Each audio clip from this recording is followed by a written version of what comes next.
right, folks, we are back. It's the Infowarrior with Jason Bermas. I want to remind everybody we got this new Bush fascist poster for a free download over at Infowars.com. But if you want it on a T-shirt, it's also at the Infowars.com shop. We're going to go to Bob in Wisconsin in just a moment. But there's just so much news here. I want to just hit this one story, and then we'll jump to your calls. But we got more than enough to cover the next 90 minutes of the program. Palm accused of spying on pre-owners. Now, if you listen to this program, or you've heard me sub in for Alex Jones before, you know that I'm a big advocate that we are being tracked, traced, and databased in everything that we do on our cell phones and on the internet. It is fact. It is not fiction. Hepting versus AT&T brought this out. Hepting was just one of, I think, 40-plus people who basically said, look, they have this secret room at the major telecommunications company. Mark Klein was the person who worked for AT&T and had to rig up this quote-unquote secret room with a splitter device. And again, everything you did on your cell phone, if you were an AT&T customer, every conversation you had, every text you sent, every website that you went to was recorded by this thing. Now, that doesn't mean a person actually listens or sees what you do. It runs through software that picks up keywords, phrases, and activities. And the same is true with, you know, if you were watching television through that subscriber or you were on the internet with that subscriber. Well, the headline for this is very deceiving. Palm accused of spying on pre-owners. But if you read it, and no, Palm admits that it's spying on pre-owners. Let me just read how this happened. The software developer said that log files for the handset show that his phone has been sending data back to Palm on a regular basis. Mr. Hess, Joey Hess, who is a software engineer, said that although the data was sent over a secure link, it contained information about his location. In other words, the GPS location of where you are. Yes, your phone has a GPS in it. Don't worry about it.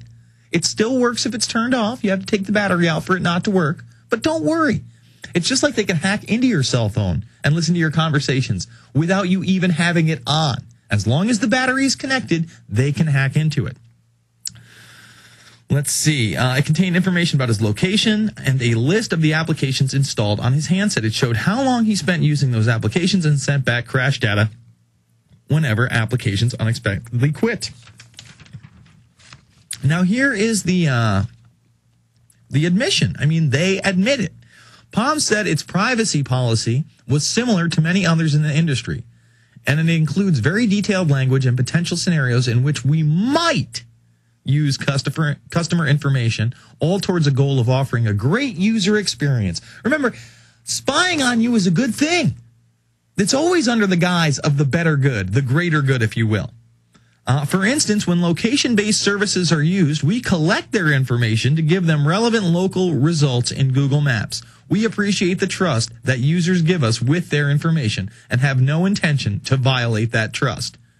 However, most people had no idea that all their information was getting sent to pre.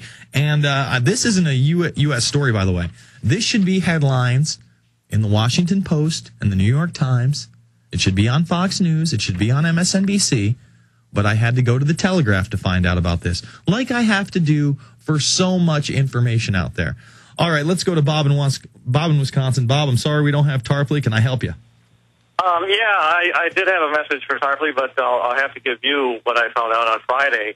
There's a doctor, Dave Jonda. He's a preventative medicine expert, and he was asked to speak. He's been on a circuit with Oprah and everybody. But he's asked to speak at a dinner in Washington for senators about the health care bill. In his research, he found out that what we're talking about at the not tea parties, but at the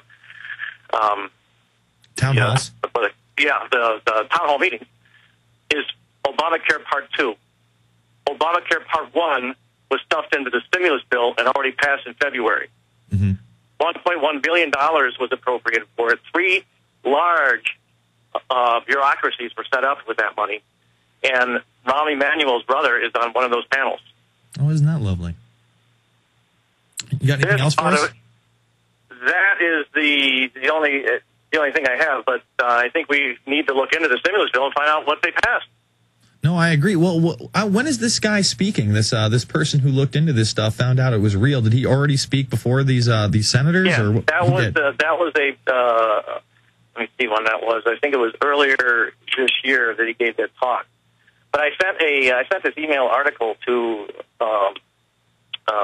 Alex on Friday, so it might be in his stack of stuff. All right, well, hopefully we'll get to it, man. Yeah.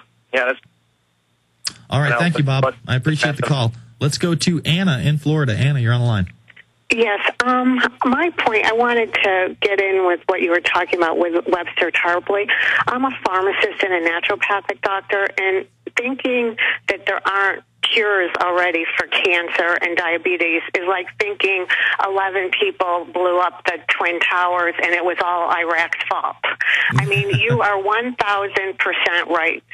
There was a great book which got me started 25 years ago called The Cancer Industry, which was written by Dr. Ralph Moss, and he was at Sloan Kettering, and he was the information officer, and he went to the chief of the hospital, who was a radiologist at the time, and asked, why did you just close the Laetrile lab down? And he looked at him and said, because we're not going to let apricot pits cure cancer.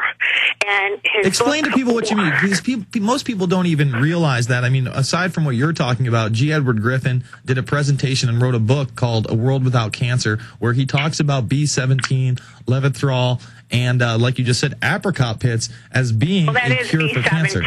That is B17, or the apricot pits. And, you know, my grandmother was an organic farmer.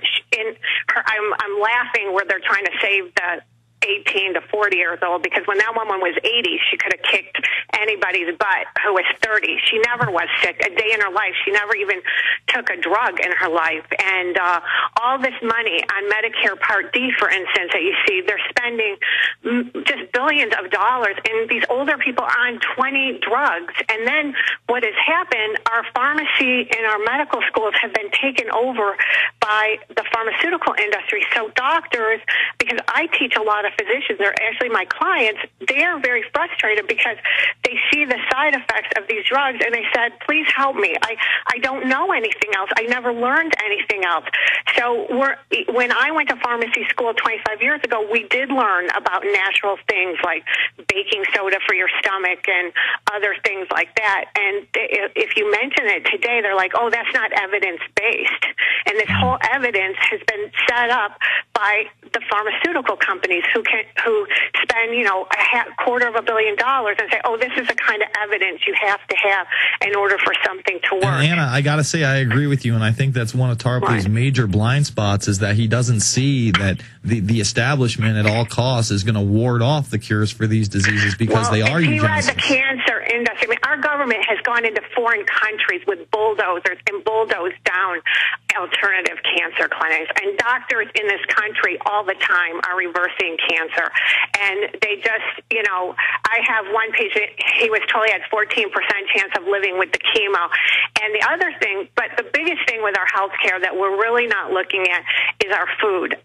Pancreatic cancer has gone from about 1 in 5,000 to 1 in 50. And GMO food, the studies have shown that the rats got precancerous pancreatic cancer. When I was in school, you know, you never saw pancreatic cancer. Now about every third person has got pancreatic cancer, and this GMO food. And if they do not make our food supply cleaner, no drug's going to cure it. No technology is going to cure it. I mean, well, you know, a lot of people are really concerned about Codex Alimentarius and, you know, Monsanto taking over all the food supply, and they should be concerned. Look at who Obama has named as his head of food safety, was a former lobbyist and lawyer for Monsanto, both at USDA and at FDA. You know, it's scary. Anna, great points. I gotta jump. Thank you. Let's go to Dan in Alaska. Dan, you're on the line. Yes, sir. Hey, Jason, how you doing this afternoon? Good. Hey, I wanted to let you know that my parents live in Grand Junction, Colorado, and they were actually there protesting the whole Obama thing, and lo and behold, they had 4 buses from people of different states bust in. Did we lose them? No, I got a stupid call waiting to come in. Oh, okay. Had 4 people from different states bust in to help promote this idea, and actually the Mesa County coordinator, Laura Bradford, was invited to go in, with the meeting with Obama himself. Well, let me just stop you for a minute, Dan, because this intertwines with what I was talking about earlier. If people are just tuning in, and by the way, I'm on 6 to 9 Sundays. That's the new time for the Infowarrior. Catch it once a week. It's on Craigslist right now. If you type in Defend President Obama's Healthcare Plan into Craigslist, or you just do a Google search on it, you can get a job, $400 to $600 a week. Yeah, $400 to $600 a week, acting like you care about this healthcare plan, promoting the healthcare plan. You don't have to know about the bill. You don't have to support Barack Obama. If you take this job, you could earn up to $4,000 to $6,000 this summer alone. And the location is Capitol Hill. It's right in D.C. The compensation's $400 to $600 a week. They claim to be a nonprofit organization, but you know that it's owned by these pharmaceutical industry companies that want this bill passed. Principals only, and they even have a phone number here. So it looks to me like your parents out there protesting this and then seeing these buses roll in, that a lot of these are pay-for-play people.